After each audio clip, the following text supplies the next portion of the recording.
All right, today we're jumping into a really wild scientific thought experiment. It's one of those scenarios that's fascinating and, let's be honest, kind of terrifying.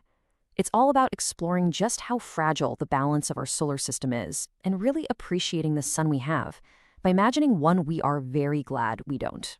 So let's get right to it. What if our sun turned blue? I mean, forget that warm, golden sunrise you're used to. Just picture looking up one day and seeing a brilliant, searingly blue star up there instead. It seems like a simple question, right? But the answer, well, the answer is a planetary catastrophe on a scale that's hard to even imagine. So, what would really happen? Okay, to really get what would happen to Earth, we first have to understand the stars themselves. This isn't just, a different color. A blue sun means a complete change in the fundamental physics that governs our entire solar system. And here's where it all begins: temperature. A blue star is just insanely hot compared to our sun. We're talking temperatures between 10,000 and 40,000 Kelvin. That incredible heat is the trigger for everything else that follows, because with that heat comes an exponential flood of radiation and raw energy. And this really shows you the two players in our story. On the left, there's our sun, familiar, stable, predictable.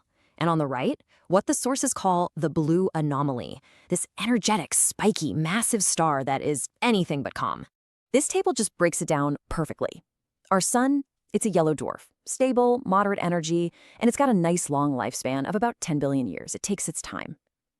The blue anomaly, on the other hand, is a massive blue star. It is wildly energetic because it burns through its fuel like crazy, and because of that, it only lives for a few million years. It's the whole live fast, die young star of the cosmos. So here's the big takeaway. A star's color isn't just for looks. It basically dictates its entire personality, its size, its power, its lifespan. And a blue sun is pretty much designed for cosmic violence, not for gently nurturing life over billions of years. So now that we know what this new star is like, let's turn our focus back to Earth. What would this hostile new neighbor actually do to us? Well, the answer is a swift and brutal domino effect, a total cascade of collapse on a planetary scale. The very first thing you'd notice are the visuals. The look of our world would change instantly. The physics of how light scatters in our atmosphere would shift, turning our blue sky into this deep, unsettling violet. Daylight wouldn't be warm anymore. It'd be a blinding, sterile white. And with such an intense light source, shadows would become these sharp, pitch-black voids, like holes cut out of reality. But the real danger is what you can't see. Our sun gives us a relatively safe spectrum of light. This new blue sun, though, it would just bombard the planet with a lethal new spectrum, tons of short-wavelength light, and, most importantly, a flood of high-energy ultraviolet and X-ray radiation. And that radiation is the real killer. Earth's primary defense, our planet's sunscreen, is the ozone layer. And it would be totally overwhelmed by this new energy. It would just get fried, leaving all life on the surface completely exposed. And without that shield, the biological damage would be immediate and absolute. We're talking severe skin damage for any animal caught out in the open. The DNA inside our very cells would mutate rapidly and uncontrollably. Cancer risks would skyrocket across the globe. It would trigger a massive cascading collapse of every single land-based ecosystem. This brings us to the very engine of life itself: plants. Photosynthesis. Plants evolved to use our sun's specific moderate light.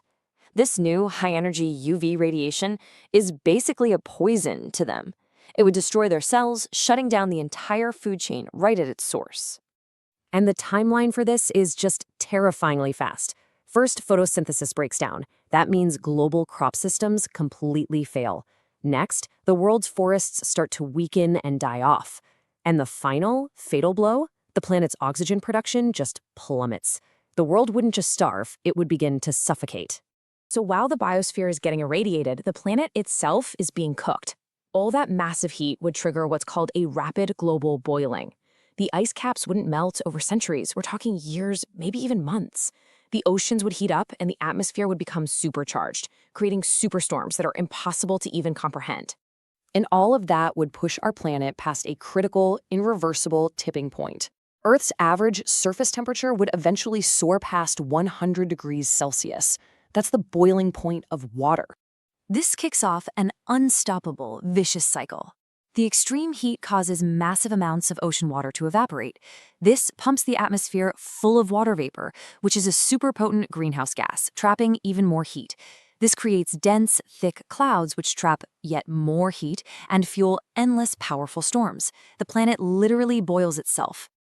So, after this apocalyptic transformation, what's left? What is Earth's final form? And could anything, I mean anything, possibly survive on this hostile new planet? This is it, Earth 2.0. The oceans boiled away, baked by radiation, and choked by a thick, soupy steam atmosphere. The planet would settle into a new, horrible equilibrium as a hot, dead world looking almost identical to our sister planet, Venus. But here's the final, fascinating twist in this whole story. You think that's the end, right? Total wipeout. But look at this. While the surface is completely sterilized, life itself doesn't vanish entirely. So who are the survivors of this new Earth? Well, some deep-sea organisms insulated by miles of dense water might hang on for a while. Microbes living deep underground, shielded by solid rock, would be fine. But the true inheritors of this planet, the extremophiles, bacteria that are already perfectly adapted to extreme heat and pressure. For them, this new hellscape, it's paradise. Okay, wow. After that little journey into a planetary apocalypse, let's all take a breath and pull back from the thought experiment. Let's get back to the safety of our actual reality. The good news, and believe me, it is very good news, is that this scenario is pure science fiction. This simply cannot happen to our sun. Luckily for us, the laws of astrophysics are on our side. A star can't just decide to change its color or its type. Our sun simply doesn't have enough mass to ever become a blue star. It's a stable, predictable yellow dwarf, and it's going to keep providing that gentle, life-giving energy we need for billions more years. And this whole thought experiment is just such a powerful reminder of what this says here. A star's color is not just beauty in space. It controls the destiny of entire worlds. It really highlights the incredible, delicate, and maybe even improbable balance of forces that makes our home and our own existence possible.